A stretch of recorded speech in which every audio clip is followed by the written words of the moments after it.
It was a year when the world mourned the loss of its icons, from politics to entertainment to sports. Well, we start first in Panama, where the murky underbelly of offshore financing was brutally exposed. In April, the Panamanian law firm Mossack Fonseca notified clients that it had been subject to a hack which had targeted its emails and other confidential records. More than 11.5 million documents were leaked to a German newspaper which shared them with other media outlets. The files were first obtained in 2015. But given the volume of information, it took a large team of journalists and analysts a year to analyze the data before stories could be filed. It quickly grew into an international sensation, which detailed how hundreds of rich individuals and officials were able to keep their wealth hidden offshore and away from public scrutiny. They would do so by opening up offshore shell companies, which could then be used to hold assets outside a country of residence. While offshore entities are often not illegal, investigators found these shell corporations were used for illegal purposes like fraud, tax evasion, and evading international sanctions. And I'm pretty sure that if whatever regulation is put in place in order to close existing loopholes, they will merely migrate onto pastures new. The documents were quickly dubbed the Panama Papers.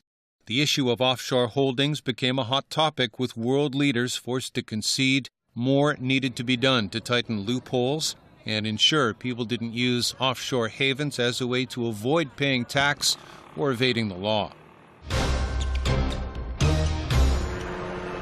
It was another year of violent shootings and racial tension in the United States.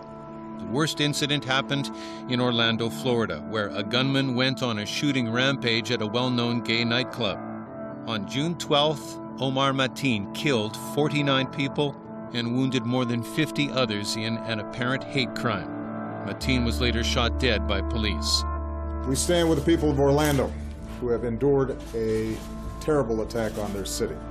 It was the worst act of terror on U.S. soil since the September 11th attacks of 2001. I dare you to come to any of our schools and just look at our children. At the beginning of July, U.S. law enforcement came under scrutiny again. Accusations of police brutality that led to the unlawful deaths of 2 black men, one in Louisiana and another in Minnesota. Days later in Dallas, Texas, a lone gunman ambushed and opened fire on a group of cops, killing 5 officers and wounding 9 others. Michael Xavier Johnson was apparently angry over the police killings in Louisiana and Minnesota and wanted revenge. Johnson fled to a building and would not surrender. He was eventually killed by a robot drone carrying a bomb.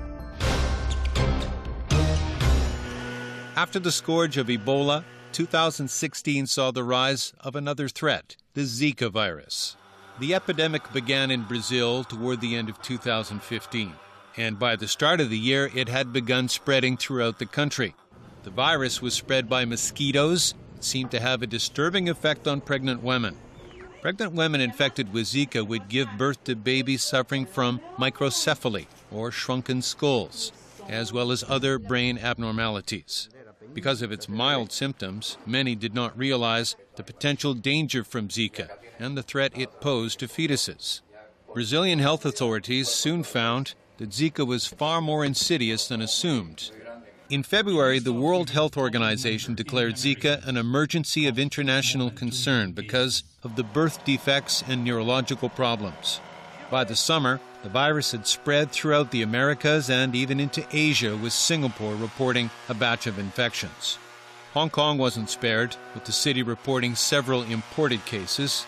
By the fall, the WHO declared the Zika emergency over.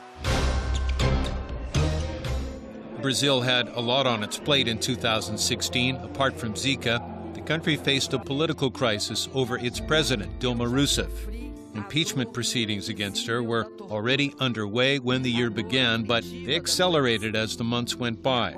Opposition lawmakers argued that Rousseff's accounting techniques covered huge deficits and exacerbated a punishing recession.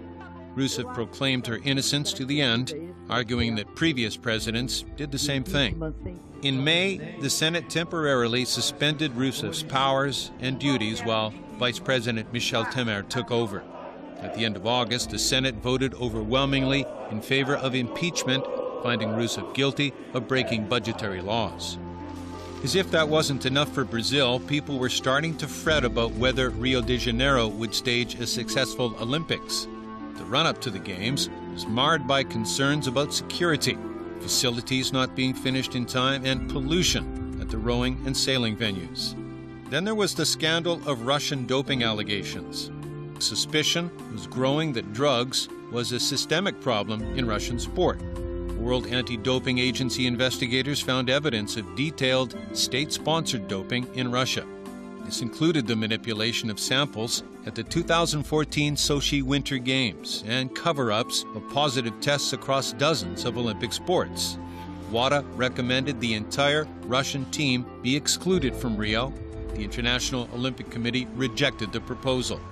Instead, it let international sports federations decide which athletes should be allowed to compete. Russia had more than 100 athletes barred from the Rio Olympics, including all but one member of its track and field team. In August, the Paralympic Committee banned Russia completely from the Paralympic Games in Rio because of doping. Despite all the fears and the cloud of doping, the Rio Olympics was seen as a success. Colombia had something to cheer about in November, when the government and FARC rebels finally agreed on a ceasefire to end a decades-old civil war. But weeks later, the country shared a tragedy with Brazil when a plane carrying a group of Brazilian footballers crashed while trying to land in the Colombian city of Medellin. 77 people were killed. In Asia, the year began with a bang when North Korea conducted another nuclear weapons test in January. Pyongyang claimed it had successfully carried out a thermonuclear test, although experts doubted it was that powerful. In March, the United Nations Security Council tightened sanctions after the test and the launch of a long-range rocket in February. Then the North upped the ante in September when it conducted its fifth and largest nuclear test. Pyongyang's nuclear tests and missile launches were a constant source of worry for its southern neighbor. But by the fall of 2016, South Korea became distracted by a political scandal involving President Park Geun-hye. Allegations emerged that Park allowed her longtime friend Choi Soon-sil to manipulate power from the shadows and exploit her presidential ties to amass an illicit fortune. Protests started growing while the opposition saw an opportunity to undermine Park and her administration. In November, more than 500,000 South Koreans rallied in Seoul demanding Park's resignation over the scandal.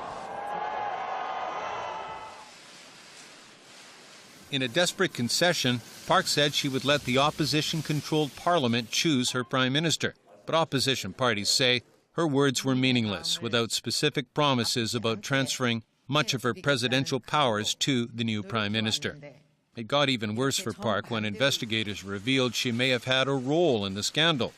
Then at the beginning of December, Park tried to evade impeachment by agreeing to step down if Parliament could work out a way for her to legally step aside and leave office. Executives from South Korea's biggest companies were questioned about whether they received favors in return for giving financial support to Park's friend Choi. On December 9th, Parliament voted overwhelmingly to impeach Park, although this was subject to approval from the Constitutional Court. Japan had its share of tragedy this year. Perhaps the most shocking incident was in July when a care worker went on the rampage and stabbed 19 people to death at a care home for the disabled. But there were moments to savor when in May, Barack Obama became the first serving U.S. president to visit the National Memorial to the Hiroshima nuclear bomb attack. We have a shared responsibility to look directly into the eye of history and ask what we must do differently to curb such suffering again. In October, Thailand entered a state of mourning when the country's monarch, King Bhumibol Adulyadej, died at the age of 88. He was king for 70 years, making him the world's longest reigning monarch. People everywhere in Thailand wore black, and flocked to the palace in Bangkok or paid their respects at temples and monasteries. To signify the country's loss, the government announced an entire year of mourning would be respected. Thai authorities also said the king's son, Crown Prince Maha Vajiralongkorn, would be the new king. He was formally crowned at the beginning of December. The Thai king wasn't the only iconic figure to pass away this year.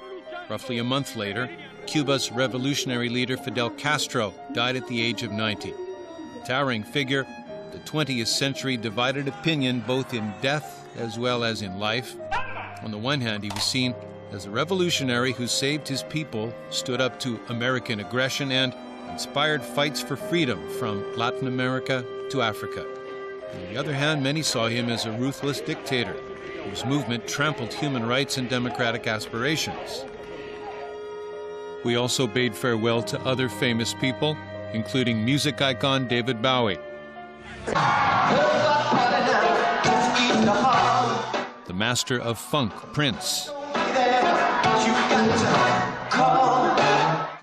I am the greatest.